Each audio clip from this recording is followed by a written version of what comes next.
इस कार्यक्रम के माननीय मुख्य अतिथि डॉक्टर अनुप चंद पांडे जी तथा माननीय विधायक जी, मंच पर शेष विराजमान भारत विकास परिषद के कर्मठ कार्यकर्ता बंधु पदाधिकारियों तथा देश से आए प्रतिभागी विद्यार्थियों तथा सामने उपस्थित वरिष्ठ नागरिकगण और जिसको कहते हैं कि देश की रीढ़ माने जाने वाले ऐसे विचारक बंधु भगिनी।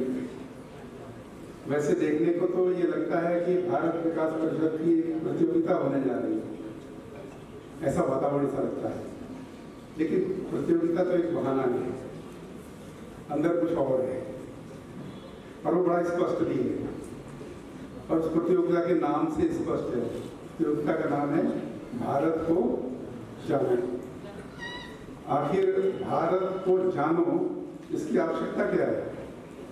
भारत को बिना जाने के लिए प्रतियोगिता हो सकती है, लेकिन विचार क्या है पीछे?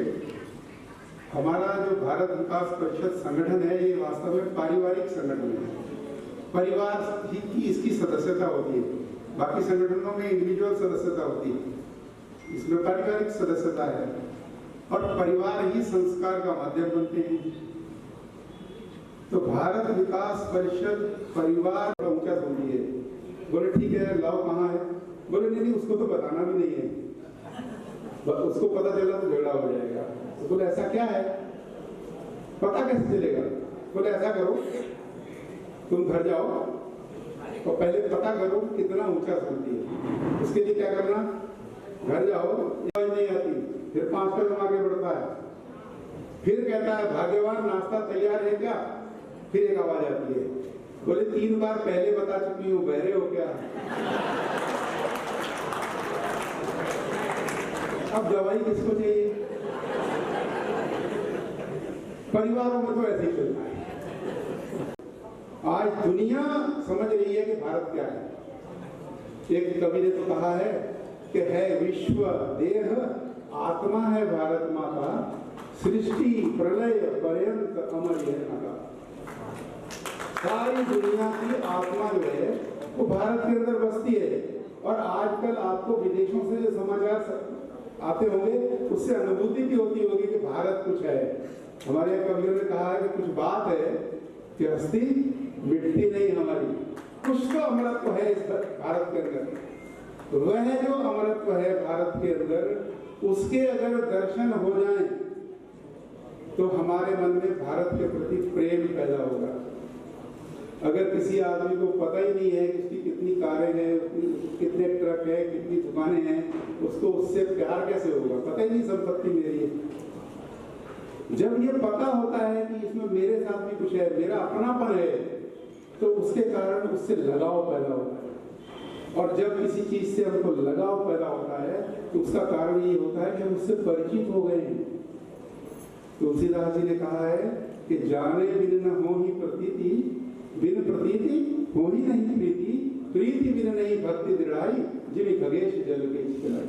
ये क्रम बता दिया है प्रेम का।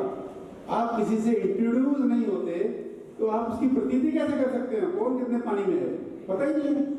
जाने बिन न हो ही प्रतीति और बिन प्रतीति हो ही नहीं प्रीति। और जब तक उसका पता नहीं है कि कितना गहरा आदमी है, उससे प्रेम कैसे होगा? नहीं हो सकता जी।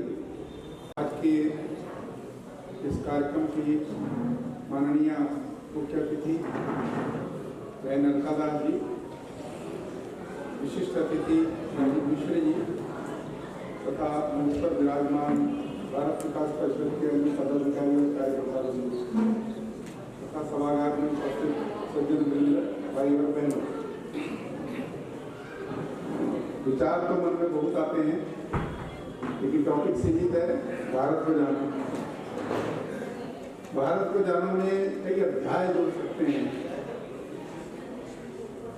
गजा तथा जो शेर है और हाथी है, वो जहां पैदा होते हैं उस स्थान को छोड़ के चल देते हैं। स्थानम उत्सृज्य गच्छन्ति सिंगाः गजाः तथा और तथैव निधनम यान्ति। जहाँ पैदा होते हैं वहीं मर जाते हैं। तथैव निधनम यान्ति काकाः का पुरुषा तथा।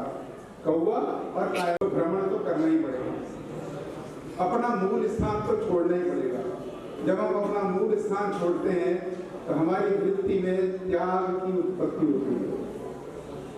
हम कुछ ना कुछ त्याग करना प्रारंभ कर देते हैं।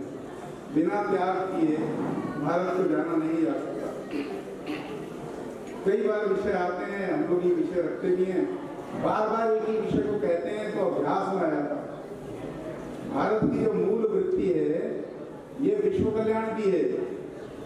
भारत की मूल वृत्ति भारत के कल्याण के लिए नहीं है, विश्व कल्याण के लिए। अगर इस चीज को हम समझते हैं तो हमारा अध्ययन, चिंतन, हमारे कार्यक्रम, हमारे प्रवास सब उस पर केंद्रित हो जाते हैं। एक शायर हुए हैं कारे बेग, वो कृष्ण भक्त थे। हमारे देश में बहुत सारे राष्ट्रीय कवि, शायर जिन्होंने भारतीय संस्कृति को उजागर किया है, उनको पढ़ाया नहीं गया, हम लोग खोज खोज के लाते हैं। वो जो कारे बेग थे वो कृष्ण भक्त थे, और कृष्ण भक्त होने के नाते वो कृष्ण को उलाहना भी देते हैं। तो हमारा इष्ट हमारे साथ अंततः मित्रवत हो जाता है, तो जब कोई मित्रवत हो जाता है तो उसको उलाहना भी दिया जाता है। तो वो बड़े प्रेम से कृष्ण को उलाहना देते हैं कि मुश्फिक शफीक बदल दोस्त क्यों रफीक मेरा, जो ही दिल जानी है हकीकी काल कीजिए, कार्य का करार पड़ा तेरे दरमियान हार, अब चाहूं दीदार पे मुरब्बत ना हुई। अंत की पंक्ति जो मार्मिक है वो कहते हैं कि हिंदुन के नाथ तो हमारा कछु दावा नहीं। आप कृष्ण या हिंदुओं के नाथ हैं, मैं तो मुस्लिम हूँ। हिंदुन के नाथ तो हमारा कछु दावा नहीं, जगत के नाथ तो हमारी सुध नहीं। वो सारे देश को पता है ये जो कृष्ण है ये हिंदुओं के नाथ नहीं है, ये एक्चुअली जगन्नाथ है, संपूर्ण जगत के लिए है।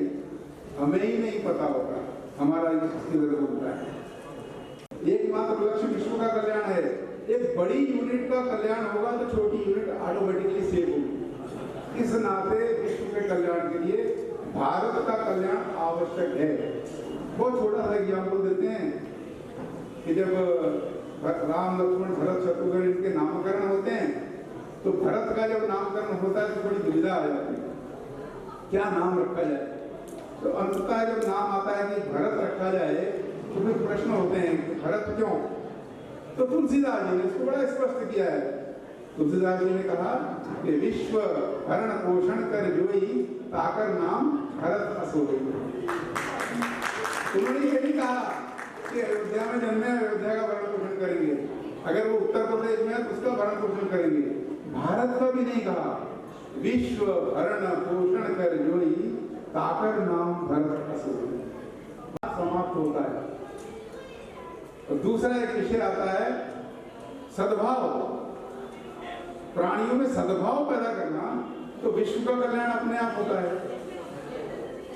तो जो दो चीजें खास हैं कि धर्म की जय हो, अधर्म का नाश होने वाला है अगर आप धर्म की जय जयकार करेंगे, और प्राणियों में सद्भावना हो, विश्व का कल्याण हो। यानी विश्व का कल्याण कब होगा? जब प्राणियों में सद्भावना हो जाएगी। आपको प्राणियों में सद्भावना पैदा करने की जरूरत है, विश्व के कल्याण के लिए प्रयत्न करने की जरूरत नहीं है।